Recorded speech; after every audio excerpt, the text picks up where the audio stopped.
Looking at the Markets with David Moadel.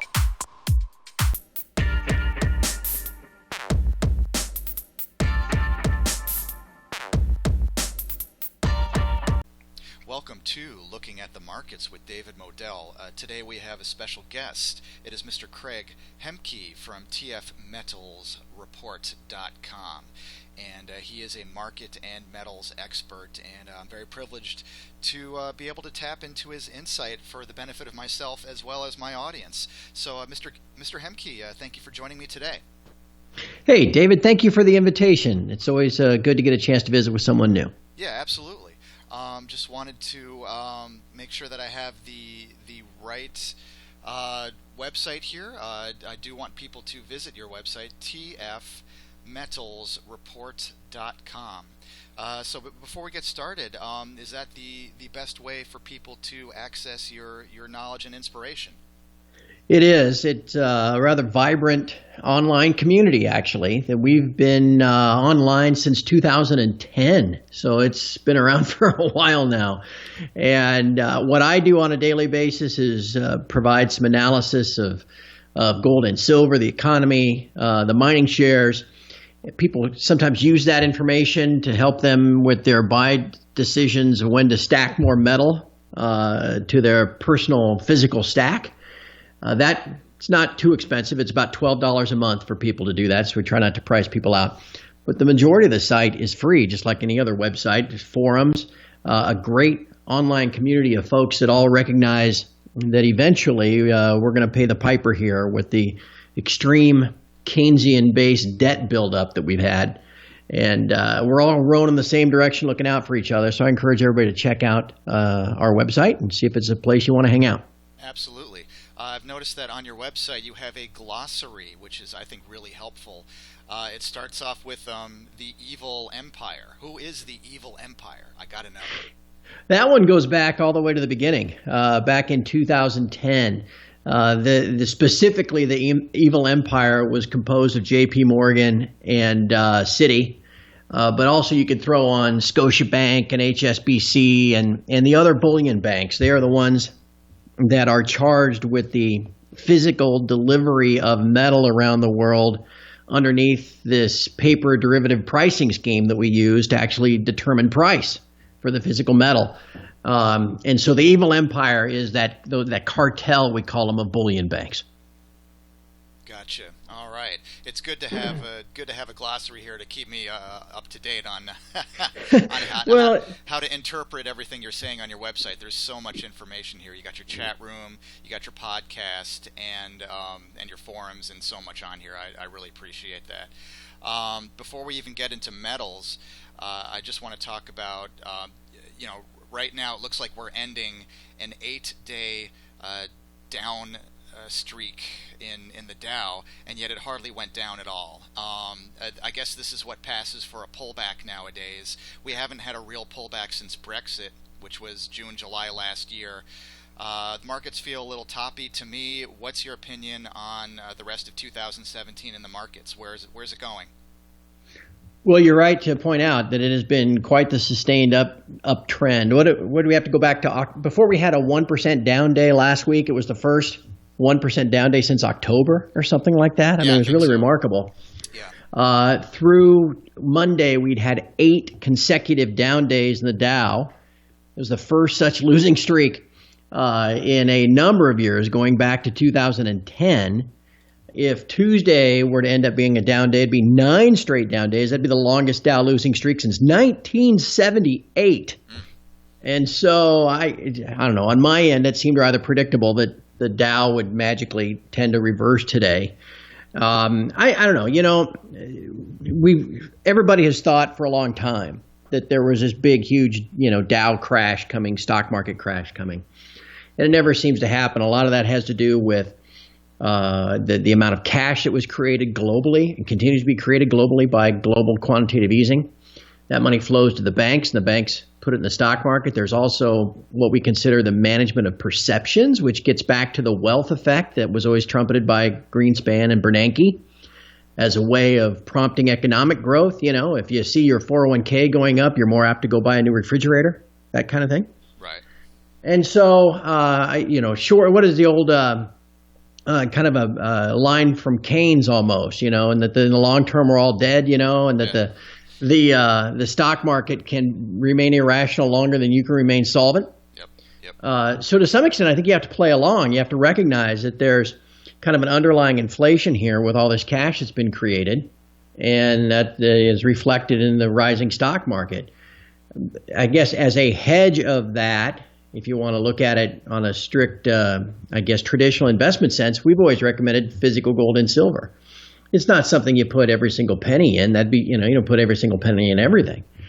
But as a hedge against what will eventually play out as a new global financial paradigm. The dollar has been the world's reserve currency for the last 70 years, but it wasn't it before then, and it won't be the reserve currency forever. And so as a hedge against that day eventually coming, owning some physical gold and silver to help you transition from one system to the next, to transition your wealth from one system to the next, seems to make a lot of sense. And that's what we've always tried to focus on at TF Metals. Absolutely. And so it sounds like we're not going to be a top caller today, or because that's not necessarily a winning game. But I do sense some caution here. So how can we be cautious? How can we hedge? I'm guessing metals will probably enter into the picture here. And how do we go about doing that? I think on a number of different levels, it makes sense to just continually be adding and stacking on really almost a dollar cost averaging basis your physical precious metal. The key to it, though, is to hold it in your own two hands. The global system of pricing the metals, I referred to it earlier, this paper derivative pricing scheme, relies upon leverage, rehypothecation, unallocated accounts, and having multiple owners of the same single ounce of physical metal.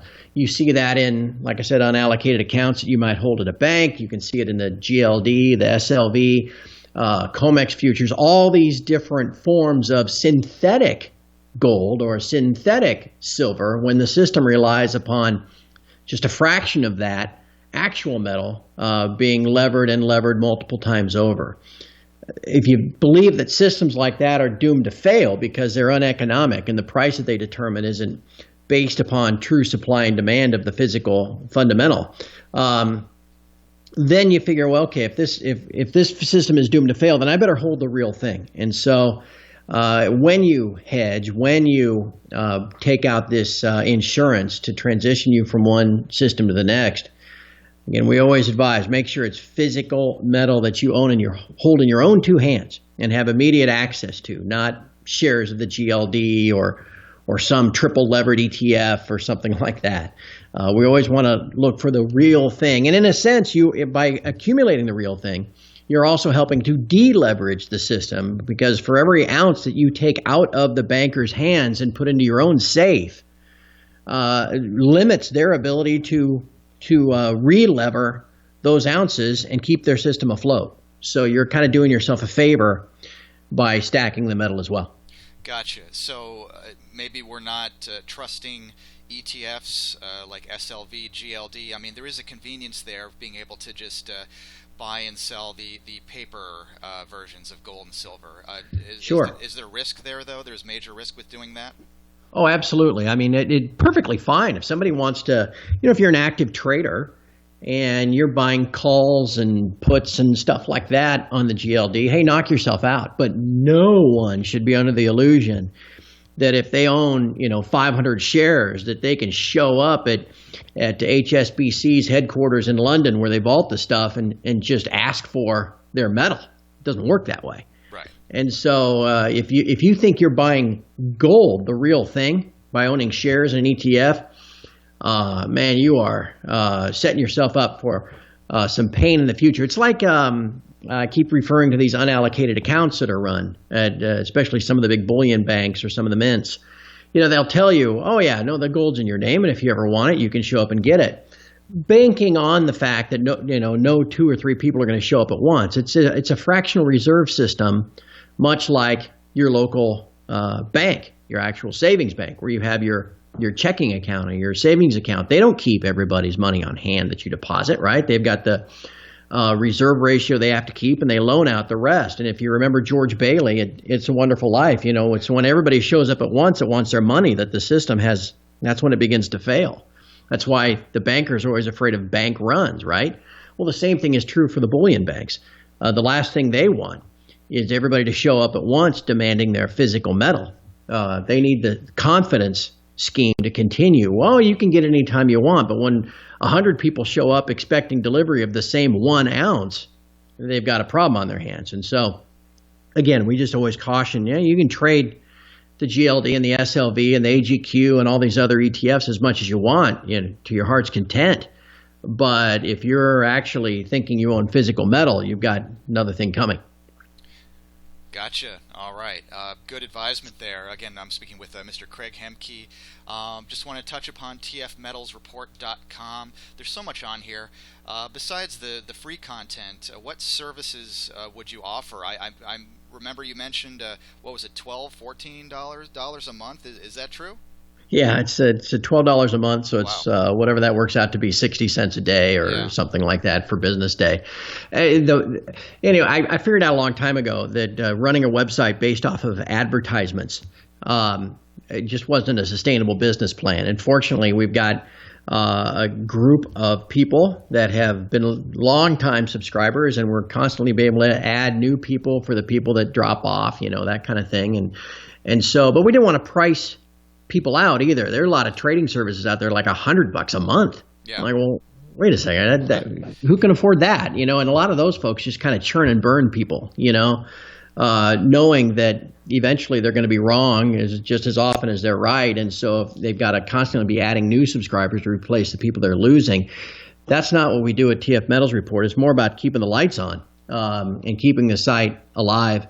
The content that I provide and what I guess allowed me to find this job, if you want to call it that in the first place, was we recognize that going back all the way to the 1950s in the post-Bretton Woods era, the price of gold specifically has been managed, you could say manipulated if you want in the grand scheme, but really it's more managed as well, to the ends of the central banks and the global governments, because initially the price of gold was pegged at $35 an ounce, right?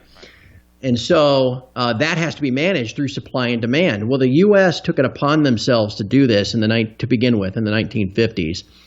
But there was such a rush in the 50s, as the global governments recovered from World War II, specifically in Europe. They began to manufacture again. They're buying stuff from the U.S. They're accumulating dollars, and at that time, dollars were convertible to gold. And so there was this rush in 1957 and 58 to convert dollars of foreign reserves, like held in France, into actual gold, right? Well, that happened in such a rush in the late 50s that all of a sudden the U.S.'s reserves were depleted by about 30%. There were hearings on Capitol Hill. I mean, this is a big scandal. And what we were doing was feeding gold into the global market to keep that $35 an ounce peg. By the 1960s, we couldn't do it by ourselves anymore. And so we began what was called the London Gold Pool, where the U.S. was responsible for about half of the supply of gold to manage that price, and 7 other countries were responsible for the other half. Well, that worked till about 1968 when that finally failed. And again, available supply of what was, countries were willing to feed into the system was exhausted. Well, what happened then in 1975 was finally alchemy, where the Fed and others and other big banks finally figured out that, hey, wait a second, what if we could price metal off of the futures market and we get people to accept synthetic gold, paper gold, instead of the physical? We wouldn't have to be supplying physical into it all the time. And that's the system we've had since 1975. Recognizing that as the core of the pricing structure gives us a unique advantage, and that's where TF Metals Report comes from. Because if you recognize that the market is, this price is manipulated or managed mainly by those bullion banks we mentioned earlier, that aforementioned evil empire, then you can kind of work within their system and recognize the price points they use, the tricks they use in the charts, the way they manage price to kind of spook out the traders that all kind of seem to crowd into the trade, chasing the momentum, and then the banks turn around and flush them back out and profit. we call it manipulation analysis, David, rather than straight technical analysis. Sure.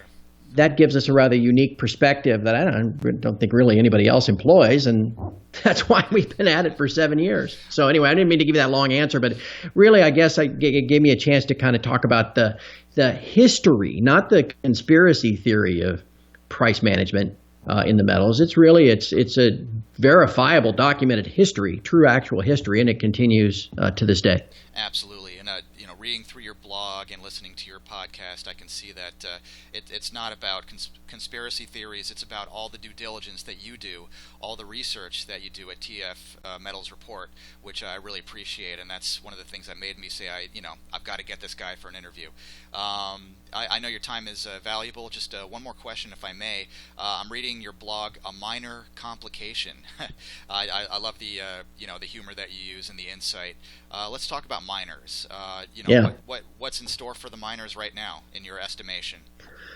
Well, the point of that post that I was trying to make is that I think a lot of folks, and it's increasingly prevalent in this wireless instant gratification, Siri, tell me this type of world that we live in. Yeah. Everybody's perspective just keeps getting shorter and shorter, and it's all what happened last week that matters, or, just a couple hours ago is all that matters.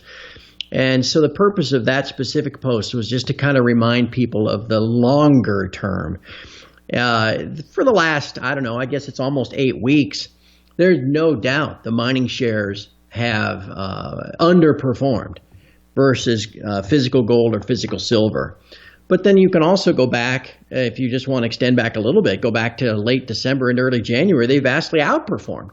But all of a sudden it seems like everybody forgets about that. And you get this kind of angst and wailing and grinding of teeth, especially on my side of folks that only really see sometimes what the miners are doing today. Hey, gold is unchanged and silver's up a few pennies. How come the mining share index is down 2%? Well, that can be attributed to a lot of things. So many of these mining shares are small cap stocks, and the vast amount of their flows on a daily basis come from inflows and outflows of the big ETFs like the GDX or the GDXJ, because a lot of financial advisors, financial planners, if their customer comes to them and says, hey, we ought to buy some of these gold mining stocks. I think that looks pretty good. Well, these guys don't know. They're not going to do their individual due diligence on individual shares and say, yeah, I think we ought to buy some Kirkland Lake gold on, a junior exploration. No, they just buy the GDXJ, and they get trail commissions off of that stuff and then, and put it into their RIA program. So anyway, when sentiment is rising, money just comes flooding into those ETFs on a daily basis. And that's why all of a sudden the shares all seem to take off at once. But then at the same time, when all of a sudden there's a Trump trade going on and everybody thinks, well, interest rates are rising and the stock market's where I want to be. And all of a sudden, all these advisors and individuals put in redemption orders for the GDXJ or the GDX. All those shares go down at once. What I was trying to make in the point of that post you reference is mainly just to ask people to keep kind of a longer term perspective, because it's almost impossible to take your emotions out of trading. And one of the base, we all know this as traders, the base human emotions are fear and greed. I mean, that's just a couple of, fight or flight, all that kind of stuff. Yep. And almost everybody universally, whether it's in gold stocks or regular equities, gets swept up in the emotion. They're always buying at the high and selling at the lows, Yep. I referenced in that post back in the late 90s, I was working as a mutual fund wholesaler where I was representing mutual fund companies and going out and talking to financial advisors and trying to get them to use my company's funds versus somebody else's. I remember reading at the time a report put out by Morningstar, which is a mutual fund analysis firm. And they said, in the decade of the 90s, it was a great decade. And average annual return in the S&P was like 18%.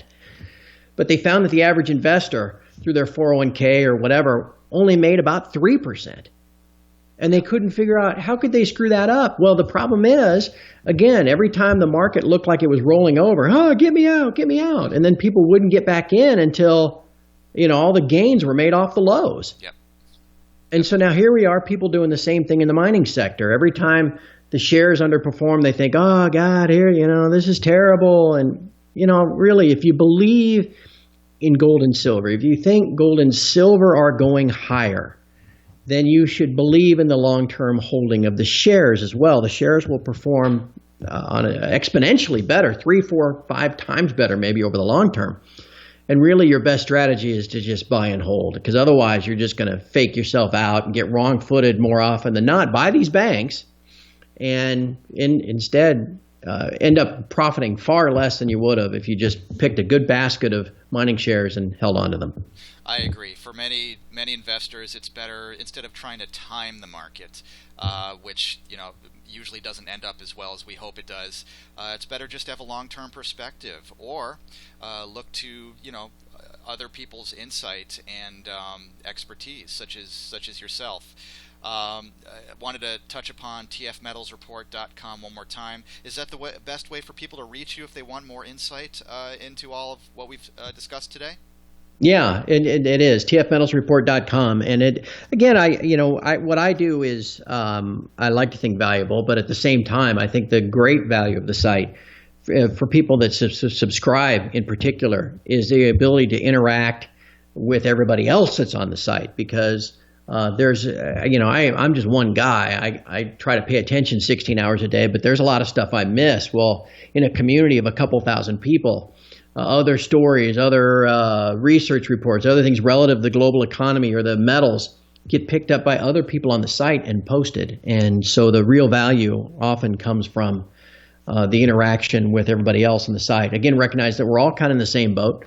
This debt-based global economy is a mathematical certainty to at some point collapse on itself. I mean, it just cannot continue forever. And so in preparation for that, the end of the great Keynesian experiment, as we call it, we're all trying to help each other out and get ready. And that's what TF Metals Report has always been all about. That is. It's not about being a quote, stacker or prepper. It's about being prepared. It's about, getting ready before the big collapse happens. No one knows when. Who knows what the catalyst is going to be, but it is inevitable. And I really appreciate all of your wisdom and insight today. You left me with a lot to think about, and I'm sure my audience will appreciate that. Mr. Craig Hemke, thank you so much for your time today, and I really appreciate it today, sir. Hey, David, it was a pleasure. Hope Awesome. we can do it again sometime. Awesome. Thank you.